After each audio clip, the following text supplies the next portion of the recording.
On this episode, we hope these next several minutes don't feel like years as we discuss Star Trek Lower Decks 507, Fully Dilated, and 508, Upper Decks, right after these few words from those lurking snails.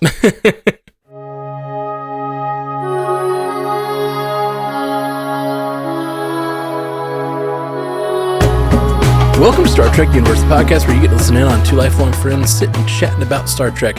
My name's Matthew Carroll. I'm David C. Robertson. Dave, how's it going, my friend? It's going. Yeah. Christmas season upon us. Thanksgiving, all that horse shit. Yes, all the horse shit. Sleigh bells ring, horse shit dropping. Holidays pulling you apart at the seams. Yeah, like packs of wild horses. Right.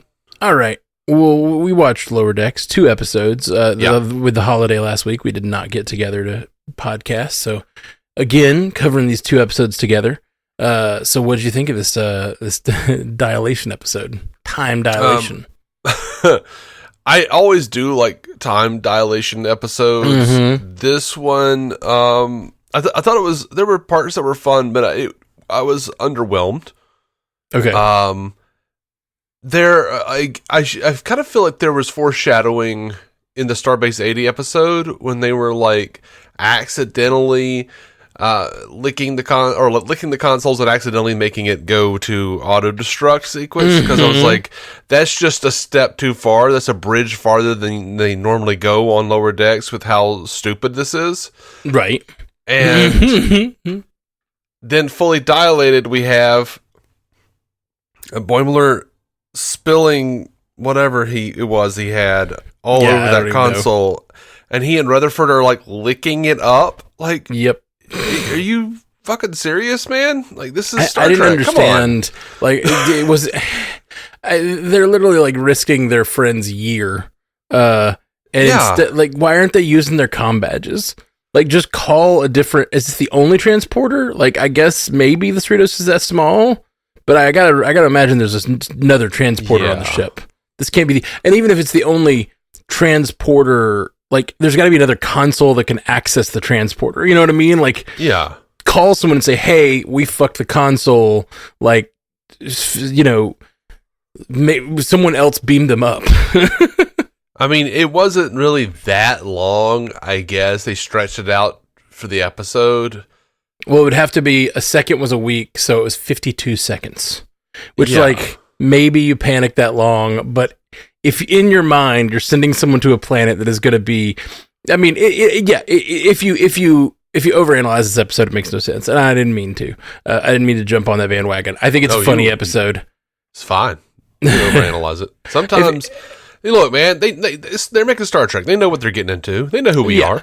Sure. I think the episode's funny. I think that the whole, like, trying to fix the console, and I made me curious. I wanted to go and, like, edit the episode and see how long the actual time we saw of them licking the console, because I was curious if it was actually 52 seconds because it was a year on the planet, how close they actually timed it out.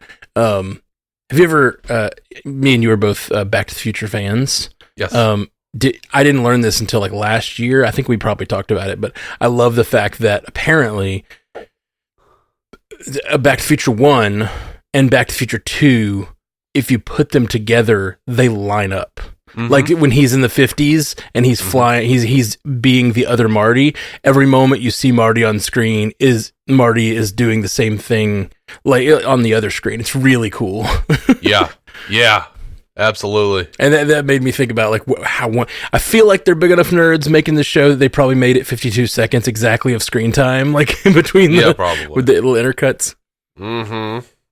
So yeah, I did somewhat enjoy this episode. I really liked Data showing up, and of course I was happy that Prince Spiner was there, and I liked that they were like, "What color is your Enterprise?" It's just sort of a metallic gray. I don't know. Like, it should have been purple. Whatever he said. Seems like a waste when purple is an option. Which is funny because that's a very emotional thing to think. To have that care for aesthetic is not a very Data thing at that juncture, I guess. Yeah. He didn't seem like Data he didn't seem like he was emotional yet. But it also it's just funny because it seems like in their universe, purple is just higher prized in some way than in our universe. Yeah, it's funny. Well, fun thing about it though is like I've seen a few people arguing about where Data was on his journey. And it's like, one, he doesn't have to be exactly the same because he's just not. He can't be. He's a different universe. Sure. Also, like, we've seen the mini Worfs in that one episode. Right. But parallels. But yeah. Nah, thank you. That is also like a universe where the Enterprise E did not happen. The Enterprise D is still in service. And Data didn't sacrifice himself during Nemesis. Mm-hmm. Totally did. Unless there's some other time travel stuff happening, which sometimes you get like universes running at different times, but that's not normally the way it works in Star Trek. Sometimes you go across and you're like, oh, it's the 1960s in this universe or whatever. Sometimes they do weird stuff like that with some sci-fi. I think my favorite plot line in this episode was Mariner wanting to have a probe life. Yeah. Just really funny. Okay. I gotta find a flute. I feel like it could have been better. I do feel like it could have been better, but like, it was my favorite joke. Like, it was really not, like, they didn't explore it much. She just keeps getting thrown in jail, which is funny. But like, I liked that at the end she has this flute that she'd practiced for a year, that she whittled out of soap and practiced for a year, but it's still terrible. Yeah, that was fun. I like the 2 months for an eye poke. That is some Ito level bullshit right there. Who is Ito? I knew it was from something other episode. The Ito from that Next Generation episode where Wesley steps on the grass and they want to give him the death penalty. That's right. This is some Ito level bullshit. No, it's good stuff. My away mission resume is going to be more padded than Romulan's shoulder. Loved that line. Mm-hmm. I think my favorite line is from Tana, though, where Tindy says, "I'm sure we look great," and Tana says, "I'm a doctor, not a whatever the fuck this is." Yeah, I really like that. I like that a lot. I really liked he was exhibiting signs of being a loser long before he saw my head. Yeah. And they get burnt, Snell. Get out of here, Snell. Go get a life. Why is there always a suspicious lurker when you're in a Carbon Creek situation? What is Carbon Creek? I don't know. From the episode Carbon Creek from Enterprise when they're in a Carbon Creek situation. This is where they're like, and there's a mysterious disguise lurker. And there's a mysterious lurker, and it's like, oh my god. Yeah, but see, I heard those, and I was like, those must be other episodes where those things happened, but I couldn't remember the name, the situations. Well, I'm sure you remember when Data's talking about how he just hid in the cave. Yeah, for sure. Like, it's like some episodes are so memorable, I absolutely remember them. But in that episode, the Snell was Mark Twain. Yeah. That's right. Oh, that was the Carbon Creek one? No, that's Times Arrow. That's where he's in the. Doesn't that one have Twain too in it though? No, Carbon Creek who's is in from that one? Enterprise. It's an Enterprise episode. Oh, wait, who's in the episode with Data's head? Isn't there some other historical figure back in time with them? I know Guinan's back there. Guinan's there, but it's just Mark Twain, as far as I remember. It is Mark Twain. Yeah. That's what I said. Sorry, so we missed each other. You thought I was talking about Carbon Creek, and I was talking about that. You said that's the Carbon Creek. Zero. Oh yes, but when I was talking about was it Mark Twain, I was talking about the Times Arrow. I was like, that's the one that Mark Twain was back then too, and it was a misunderstanding. Yeah, Mark Twain was Times Arrow. Yes, that's what I remembered, but it's been a long time. Yeah, it's really good. Smoking a cigar and going, "Oh, there's something going on right here." It's funny. He's totally the Snell. I really like the fact that they like the captain was like, the Purple Enterprise came into our universe after, I don't know, they were fighting an army of clones of Tasha Yar or something. I wasn't really paying attention. Like, I can never keep up. Yeah. So, okay, I have to say this. I'm going to go back to this where Data says, do not be so hard on yourself. I struggled to build an electromagnetic field core when I was trapped in the 19th century San Francisco. She said, really, how'd you get back to your own time? He says, I waited in a cave until Captain Picard, myself, and some guy in a silver jumpsuit dug me out. She says, we'll call that Plan B. I love this because not even Data could be bothered to find out who the scientist in the silver jumpsuit was. Like, they didn't name him on TNG. Data funny. had no interest in finding out who he was. It was just some guy in a silver jumpsuit. Yeah. It's really good. I really liked Snell being like, look like creepy old Snell's lurking finally paid off. Yeah, and my favorite bit with Snell was when he's leaving the attic, he's like, he says something, I don't even remember what it was, but he goes downstairs and then he comes back up just for a second to go, meh. Yes, that was really good. It's really good. I liked when he's leaving them juggling and they're like, get out of here before we charge you. And he goes, whoa. like tromps off. Consonant. Consonant? All right. So yeah, it was okay episode. Wasn't my favorite by any stretch, but it was okay. It was good. I enjoyed it. It was silly. I did want them to do something. One of my favorite episodes of like a sci-fi show probably is the Orville episode where I've told you about it before. There's a great Orville episode where someone goes down and they end up a little girl gets hurt, and so she heals the little girl, but she gets caught doing it and basically breaks their version of the Prime Directive. And it's time dilation, so they come back to the thing, and then they go back for something else, and they find out an entire religion has been built up around that character. That a religion is formed around her. There's statues of her everywhere. Right. And like they'll like cut people, and if their wounds don't heal, they're considered guilty, kind of like a witch's thing. Like it's a great episode. But one of my favorite things about that episode is they come back up to their it goes out of phase. That's what it is. It goes out of phase every 7 days or something like that. And when it comes back in, hundreds of years have passed, something like that.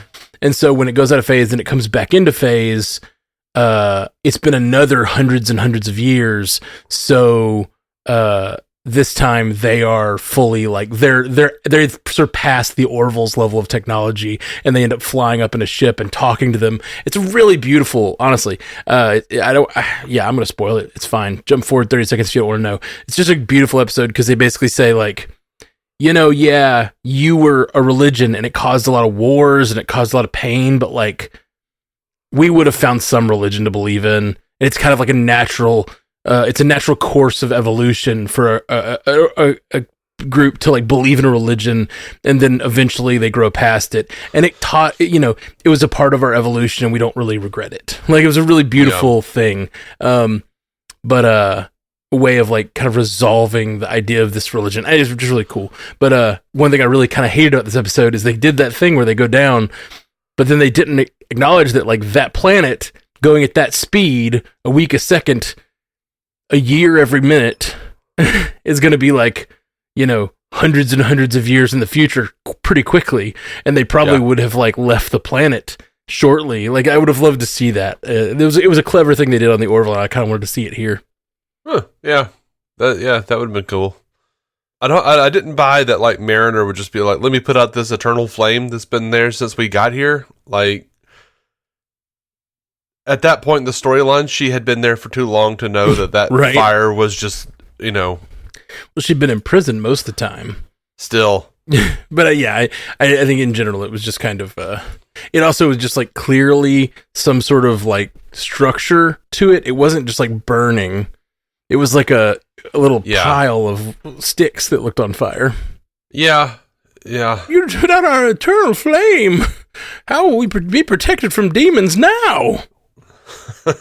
You guys don't really believe in demons, do you? It's how can it be eternal if I put it out with a grape? Yeah. Can be that eternal, can it? Yeah. Oh, I liked, wow, you are fully functional. Somebody's trying to chew through the ropes. So stupid. He saw Lieutenant Worf do that. He didn't get, Generations just didn't happen. Worf didn't get promoted. He's not even on DS9. Well, oh, you mean we were saying Worf was still on the ship, or you just saying? I don't really know. Okay, gotcha. I'm just being silly. I don't know. Oh yeah. I'm just being as silly as this episode. Whatever's going on in this universe, we really don't know. Like, who knows if Data's even on the Enterprise D? It could have been a one of those getting it out of mothball situations to go just fight Tasha Yar one last time. Oh God!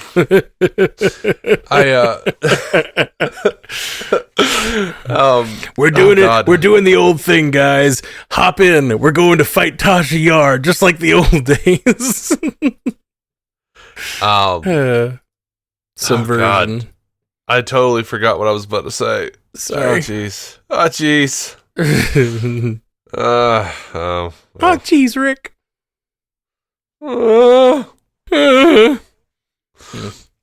I can only really do Morty when I'm just doing Morty sad that he's not on the true level ground anymore. Do you remember that? No. Rick is like, oh no, I'll show you true level, and he like builds a platform, and Morty stands on it. He's like, oh. Yeah, I do remember that. I saw that recently, actually. I saw it popped up on TikTok. Anyway. Yeah, that's pretty much what I got on this episode. It was fun. The whole A story we barely touched on. I feel like was fine. Them being science partners. Yeah, and I liked where they went with that. I like Data was like, make them both a thing, and yeah, I have a recommendation, Captain. Yeah, and it's just kind of nice to be knighted by Data. Made a bridge officer by Data. Like, that's just right. That's cool. That's nice. I don't know. By the way, I love that Rutherford is apparently growing a beard now because he wants to be more like alternate universe Boimler. Yeah, what the hell? It's so funny. Because that Rutherford did not have a beard. I thought that was really, really funny. And also, he's drinking this whatever that drink or snack was. Yeah, it just doesn't make any sense. Like, it doesn't make sense really for Boimler to try to do it. I feel like it makes way less sense for Rutherford to try to do it, especially things like the beard, because it's like a beard is not a path to success. Maybe if you have a weak enough chin, but like, I've tried for years. Success. Yeah, I know.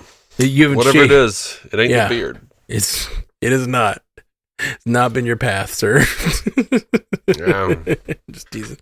All right. Well, do we have feedback on that episode? We do. We have feedback from Stu. Titled "Flip You, Melon Farmer." He says, "Wait, it's been 4 seasons and they have a senior science officer. They never had a senior science officer before. Why didn't we notice that?" I did notice that, but I figured it was like TNG, and their senior science officer was just somewhere else.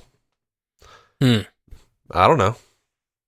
TNG never talked about they had a damn counselor on the bridge, but not a science officer. Yeah, well, who was their head science officer? I don't know.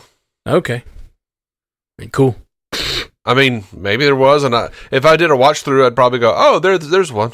Yeah, maybe. Yeah, but they called it a bridge officer in this particular. Maybe it depends on the kind of ship. Like maybe the, whatever the flagship of the fleet doesn't have a science officer on there because they're mostly doing, they're not really doing science that often. They're mostly like doing like diplomatic missions, They have to do science on those diplomatic missions, and they've got lots of scientists there, but it's not a bridge crew thing. And then maybe a ship like the Cerritos has a lot more of that, scanning nebulas and stuff.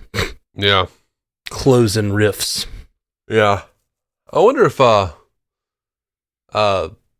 big tall lady who played Kaylara, but also that Vulcan. I wonder if the Vulcan lady was the science officer on TNG. I don't know. Same actress, Susie Plaxton. She was also the female Q on Voyager. Oh yeah, I like her. And Marshall's mom on How I Met Your Mother. Oh, interesting. Anyway, Stu says, apparently, maybe we're just ridiculous here, but apparently it was Data. Data was a science officer? Yeah. But science officer, gold. third officer, chief operations officer. Oh, okay. So you just have people doing all sorts of shit on TNG. Yeah, so he's on the bridge, but he has 3 different jobs, which I guess third officer is more just like third in command. That doesn't necessarily mean, or does that mean fourth in command? Because you got number 1. Yeah, I need him to have a multicolored tunic now. Yes, indeed. Stu continues. Oh man, it's been forever since I had some globbers. That's good stuff, Stu. Damn you, Spiner. Your obsession with playing ancestors, relatives, and variations of the same character is really getting to be too much now. I disagree. I liked it. Yeah, I have definitely been on Stu's side on this in other formats, but this was just him playing Data. I mean, come on. Like him playing an alternate universe Data, but still Data. He does make a fine point, though. Like, nothing is too... it might be that nothing is too silly for Star Trek anymore because of Brent Spiner playing every Soong ever. Yeah, I guess. It might just be that Star Trek is a comedy now, and we just got to get used to it. I will never. Stu says, quote, "We're going to be chum buddies. Only if you get a job together feeding sharks." All right. I don't know, Tindy. Judging from previous episodes, you have no reason to envy anyone's melons. Ooh. This is a cartoon, Stu. Speaking of, we've talked about how in other episodes recently, certain shots would be pointed, like them licking everything would be, a thing. I feel like them shirtlessly writhing and licking on an LCARS console was another whatever. They're just trying to get as many memes in as they can before the show ends. It might be true, yeah. T'Lyn should have just nonchalantly snapped those ropes with her Vulcan strength. Maybe she's got an upper back situation. Just because she's Vulcan doesn't mean she's super, super strong. Yeah. Stu says, fun take on a story that's been done before, which has some nice character stuff with Tindy's insecurity and bonding with T'Lyn without being too angsty. They avoided doing them being stuck there a drastically long time, though T'Lyn's Vulcan longevity wouldn't have meant as much for that. Possible Bandai syndrome implications aside, and Mariner doesn't seem to age anyway, given how she looks despite being a classmate of Wesley Crusher's. Spiner was good in the episode, and I guess it was a funny twist how a Data variant was pretty much exactly the same as the Prime version, just purple. How used to the interdimensional stuff by now the crew seem makes me wonder how they're going to make it pay off ultimately. I did remember, I really liked the bit where Mariner, where all the prisoners are like, Mariner, you're one of ours, Big Mayor, or whatever. And then one guy goes, 3 of us are in here for murder. Yeah, it was pretty great. All right. Yeah. That's all I got on that episode, I guess. Yeah. I'll dig it. Well, what about this next episode, which is Upper Decks? By the way, I'm just looking at it. I don't know how I didn't realize, but that was episode 8. Upper Decks is episode 8 of this season. How did this season go by so fast? It did, though. It did. I feel like it's like I know this is only like our 5th or 6th podcast about it. Right. Maybe that's why. But man, I feel like it's like the 3rd episode. Like I do not feel like the season has been almost 10 episodes yet. But it is. 2 more weeks of Lower Decks, and I am really bummed about that. Well, with episodes like this, I call it a mercy killing. Wait, with episodes like Upper Decks? Upper Decks was terrible, man. I just really didn't like it. I enjoyed parts of it. I'm not saying I didn't enjoy parts of it. Okay. I'm just saying it was... Look, they're really driving home the notion that they're out of ideas. Oh, see, I don't see it that way. I feel like this was a little homage to like, hey, we've been following these Lower Decks crew all year, all 5 years. Let's give a little bit of love to all of our side characters, which are actually the bridge crew, and let them have a full episode to themselves, which I thought was kind of a fun idea. just like on TNG having a Lower Deckers episode. Right. So I thought that was cool. I did not think it was an out of ideas. It felt more like this show's coming to an end. Let's give a side quest episode to all the side characters. That in of itself is not the part that said out of ideas. It's just that everything they were doing was just so boring. And it was like, you want them, like, part of me wanted to be like, okay, well, we're going to see, like, the truth behind these senior officers, because we have how the Lower Deckers always see them and how we get glimpses of them, perhaps through a prism of the Lower Deckers. But no, they're even worse. They're even more parodies of themselves. Like, they are the most parody of themselves that they've been in the entire show. Like, they're ridiculous in this episode. Huh. Oh, I don't know. I think they literally had an atom splicer zapping Tana with it and her being like, give it to me, fucker. That's this show. I don't think that's much more ridiculous than these characters normally are. Probably not. But. I don't think that's the case. One of my favorite probably storyline was the Shax stuff, which I thought they were going to do this. I thought halfway through this episode that he had a Pa Wraith inside of him. Oh, okay. Which I think would have been cooler, because they go back to the battle. There's some sort of astral projection that's fighting him, right? It's somewhere inside his consciousness. It's outside, and he got it when they blew up an orb. They were like, they put a bomb on the artifact and they threw it, or at least that's what I thought. Like, because it did a flashback to that moment, and I was like, ooh, are we gonna find out that like there was a Pa Wraith living in that artifact and it got attached to him and he's been like subduing it all this time? That would have been really cool. And then it wasn't. It was just his, as he said, fighting an astral projection of my rage. Yeah, that was weird. That was a little weak sauce. Sometimes the Bajoran mysticism is a little weird. Yeah. But just him with the red eyes and everything. And I was like, man, it's a Pa Wraith. We're getting a Pa Wraith. Yeah. But it was not that. And I thought maybe it was him. It was like his father come back from fighting at the Black Mountain after his death. I've always wanted more from that story. Well, this would have been the moment to get it. This really would have been, if at any time fighting, like I also really enjoyed when at the end of the episode when the Clickets were coming into his room and he had been fighting all these astral projection versions of bad guys or whatever, and then he stepped into his body and continued, but he was fighting in the real world while he was fighting the astral projected versions of these Cardassians, his mini dead. Yeah, I know. I thought it was dumb. Yeah, I liked it. That was my of the storylines. That was my favorite. Ransoms was really silly. Yes, and also wasn't that focused on Ransom because he falls asleep halfway through, so it's more about like Alpha and Delta shift or whatever, or I guess, what was it, Beta and Delta? They were like, we refuse to develop Ransom in any meaningful way. Yeah, exactly. Well, I mean, they didn't really develop anybody. I don't think anybody got much development. Maybe Carol. Maybe. Nah, I don't even think that's true. I mean, like the little guy. We saw that the little guy who makes her schedule is the super sweet guy. Yeah, that's what we learned. A little bit of like their relationship was developed, but like not much else in this episode. Yeah, and the clickwads or whatever fleeing because of compliments was stupid. It was just stupid. I mean, it was. I don't deny what you're saying at all. I think me and you are on different sides of the like. It was a few bridges too far for me. I hear you. I think me and you are on different sides of the suspension of disbelief at this point, which is why the stuff you're saying, I'm like, yeah, but that's what Lower Decks is like every week. It's not. I don't feel like it is quite that bad.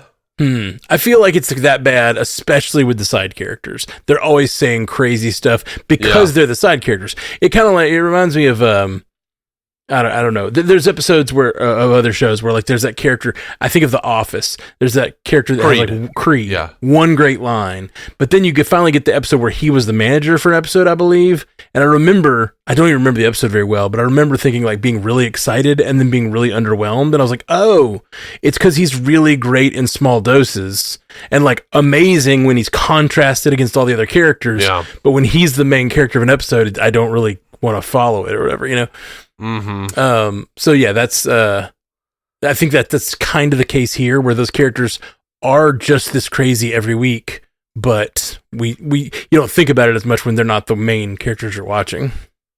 Yeah. I don't know. I guess part of me was hoping that there was more substance to them. They were cooler. You know, they were like more cool under pressure. A little more like a Starfleet crew, a traditional Starfleet crew. Mm-hmm. I really just wanted this episode to be like an episode of TNG, and it's like be really straightforward. Interesting. And almost have them all to just be like watching the Lower Deckers and seeing the Lower Deckers acting like really ridiculous, and they're like, "What is wrong with them?" You know, like that would have been fun to me.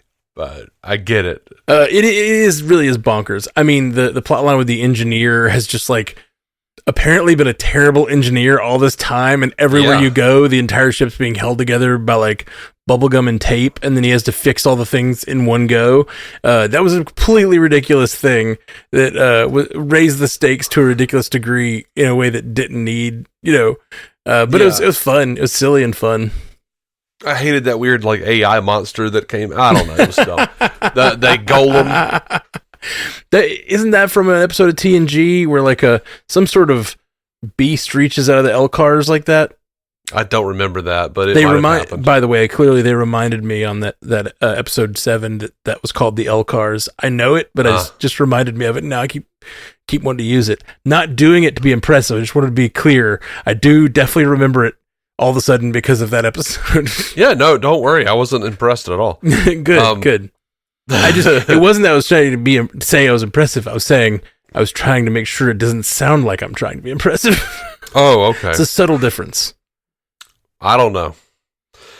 So I do like the idea, because what you get with like things like Geordi and Scotty especially, but you always have these situations where there's some emergency and something fucks up and they have to like completely just rig whatever it is in engineering. I like the idea somewhat of some of that catching up to somebody and being like, oh shit, I didn't go back and fix that for real. Yeah.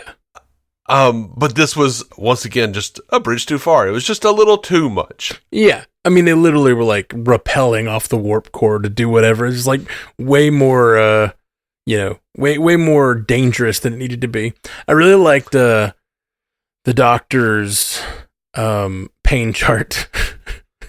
I feel good. Other. Yeah, that was fun. I liked her assistant. I was like, where has he been hiding?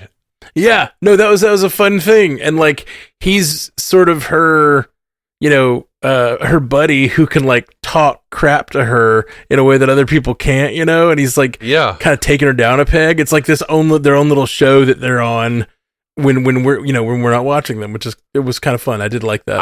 I didn't even know I needed Westlake, and I needed Westlake. By the way, the Australian ensign that's hanging out with what I don't even know, what is his name? Billups? Is that it? Yeah, Billups, the engineer. Okay. So that is freaking Charlotte Nickdow. She plays Poppy on Mythic Quest, and she's amazing. Oh, cool.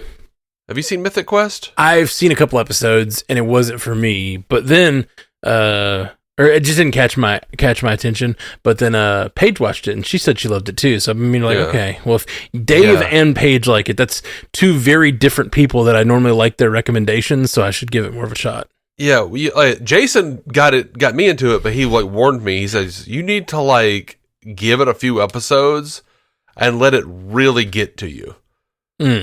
Like, you really need to like settle into the flow of the show to like it. You know what I mean? Is that an Apple TV one? Yeah, because of all the Apple TV shows I've watched, it's the only one that like I didn't stick with. I like almost every Apple TV show I've seen. I mean, everyone I've seen. There's not one that I haven't been like. Mythic Quest is the only exception. And it was early on in one of my first shows I tried to watch after Severance got me on Apple TV. And he even said, like, give it to the Jake Johnson, Kristen Milioti episode. That's cool. Yeah. That's cool in general. You seen The Penguin yet? I've seen 4 episodes. Ooh. I'm trying. Okay. Let's talk about it after the credits. It's very long and borderline boring, but it's really because it's so dense, and it's like I get sleepy. Interesting. I found that show to be nothing but exciting, and I don't think I was bored for a moment. I mean, like, are you putting the phone down? Are you watching it? Yeah. Okay. Yeah, no. Sometimes I get bored with a show if I'm like not giving it enough attention, because I think that show's one that's worthy of attention. It's so good. So good. It is. I recognize it's very, very good, and it's like, premium shit and whatever. Like, I know, I look at it, I recognize it's good. It's not boring it's not even boring in the way that I thought the Batman was a little boring. It's just so slowly paced, and it's so much. Interesting. It's just that's exactly how I feel about Dune. Dune, both the movie and the series that's out now. It's just like, it's good. There's good stuff in there. It's great stuff in there, but man, it's slow and is boring me. I didn't feel that way with the Penguin at all, though. The whole time I was on the edge of my seat. So I don't know. I mean, like, yeah. Let's finish this talking about this episode. Then maybe we'll do a little 5-minute. What do we think of the Penguin so far? Yeah. Okay, so Stu sent us an email and said, if you suddenly care about my email subjects so much, why didn't you read out double stuffed Orions in the premiere discussion episode? It's so good. I thought I did. I remember seeing that, but if I didn't, I apologize. I don't know what you want from me, Stu. Jesus Christ. You're like the most toxic girlfriend I've ever had. No, Dave, I've known your other girlfriends.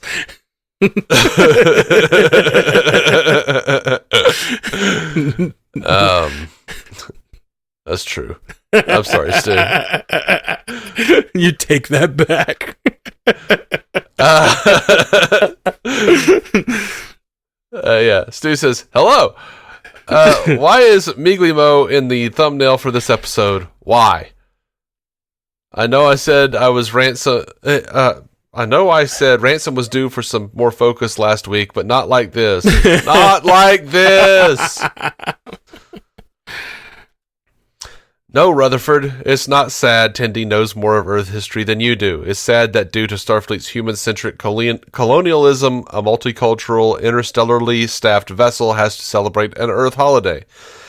There isn't any Orion holidays we could be seeing, or a Vulcan version of festive remembrance. You telling me there isn't a Logic Day where they exchange purely practical gifts that are intended to have no sentimental value whatsoever to them? We rarely see holidays on these shows, but because we're the ones watching it, it has to be an Earth show. It has to be an Earth holiday that they show every once in a while. Sorry, Stu. It's just the way it is. I don't know. I also think we do get... Like, I definitely know we've heard Vulcan holidays before and Klingon holidays. Yeah, definitely. Like, we've definitely had those on the shows before. Like, I don't think this is all respect to Stu. I think most of his hits are fair. I think this is an unfair hit. Like, I can't really think of a good Christmas episode or anything like that. I'm sure there have been some in the hundreds and hundreds of episodes that have existed. I'm sure there's been some where they're like, there's a tree in the corner or something, but like, of someone's quarters. But like, I definitely remember them talking about like, whatever, this is a Vulcan holiday, or this is a Klingon day of blah blah blah. Right. Like, especially DS9. DS9 did that kind of shit all the time. Yeah. So and I think there was so much more to bitch about in this episode. So I don't know. Yeah. What's the point in bringing that up? Stu continues, if you think about it, Boimler is already stuck in a painting. It's true. It's fair. Aren't we all, though? Well, no, he's the drawn character. Well, yeah. I think that's what he's saying. No, I'm going deeper. Reality itself is a painting. We're all simulation. Yeah, that's true. I mean, it's a 50-50 chance. He continues, see Paul F. Tompkins voicing a completely non-ass character. non-ass character in the visiting specialist shows as possible. Who is Paul Tompkins this episode? I didn't catch it. I don't know. And I normally do. Is he the Click-It? Oh, he might have been the Click-It. Yeah, that makes sense. He was a totally ass character though. Yeah, he kind of was until, I mean, yeah, the whole time. I was gonna say he was an ass the whole time. Yeah. The Australian ensign, she must be protected at all costs. I wish we could see more of her because it's Poppy from Mythic Quest. Stu says, "Sorry, I thought I saw some fire."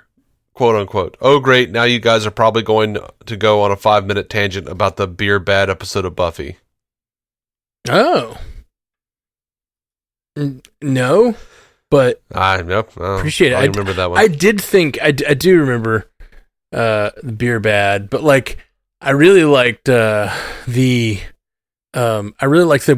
they brought up I thought this episode was going to be fire because when they very first sat down at the table and they were doing their briefing and they were bouncing around about the caveman girl and they were like, how'd you solve it? Showed her I thought of a candle because I did laugh at that. It was really good and it was tight as hell. And I thought, hey, they're getting a chance to give the side characters this love for this episode, so they're going to write the heck out of it. Because I thought they bounced it around perfectly. It was just really, really clever and smart, and like, it just felt the joke structure just felt flawless to me, and I was like, that's really, really good. And then I think the episode was okay, but that scene of all of them together in the briefing room was, I thought, really good. Yeah, that was good.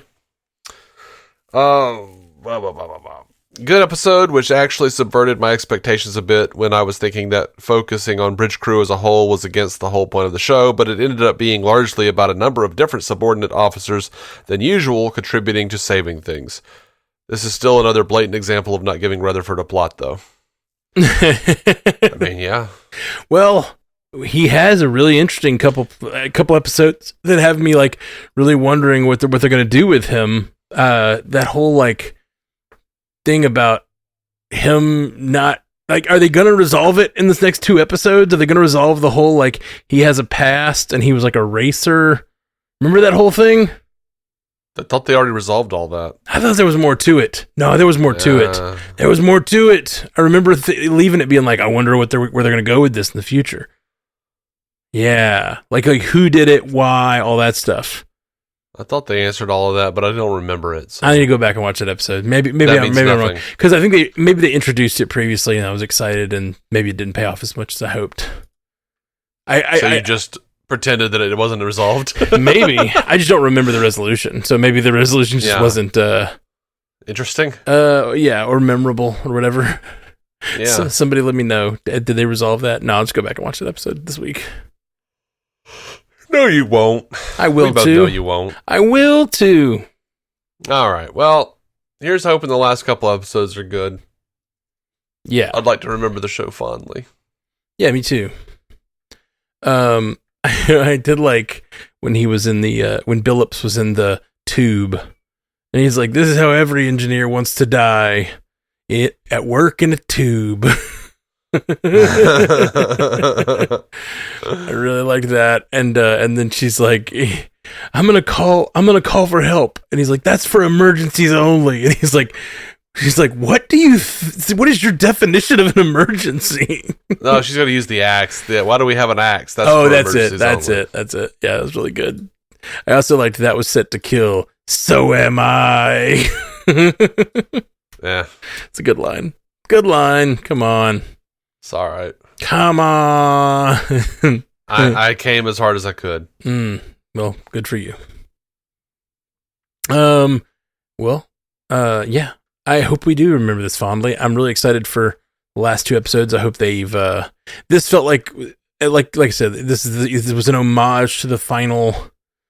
For Reflections, that's the name of the episode that is about Rutherford. I'm gonna go back and rewatch that. Yeah, do it. I really thought there was like some sort of the stinger or something that like made us think, "Ooh, they're gonna do more with that." But maybe I'm wrong. So yeah, I'm excited. Let's Let's have these last 2 episodes be something special. Fingers crossed. They got the multiverse at their fingertips. They could do anything. So, no creative constraints. That never leads to bad things at all. That's what I've learned. I've learned the opposite, but it's okay. I know. All right. Well, thanks, guys, for joining us. We'll be back next week with more. And we're going to try to hit these last 2 episodes when they drop, because we were really hoping to do that this whole season, but we had 2 weeks where this whole 2 at a time had to happen. Yeah. Well, we'll be back next week with more Lower Decks. Jolan True. Live long and prosper. Thank you for listening to the Star Trek Universe Podcast, a Stranded Panda production. If you'd like to hear more from David C. Robertson, check out the DC On Screen podcast or maladjusted.tv for his web videos. If you'd like to hear more from Matthew Carroll, check out the Marvel Cinematic Universe podcast or listen to his music. Just search for Matthew Carroll anywhere you get music.